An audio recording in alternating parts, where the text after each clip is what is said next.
அப்ப 8 குட்டியா பிடிங்க. 8 குட்டி நல்ல குட்டி தான் முடிப்பா.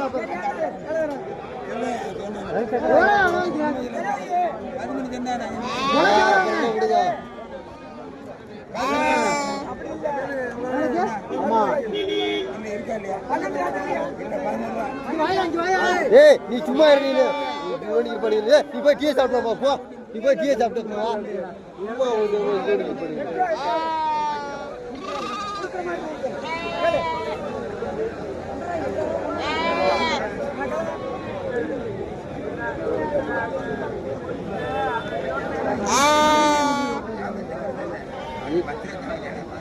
ஐயா கேட்டு போயிட்டு வரா. போய் கேட்கற கொடுத்தம்மா. அவர் போய் 5 ரூபாய் கூட கேட்கட்டேன் கொடுத்தம்மா.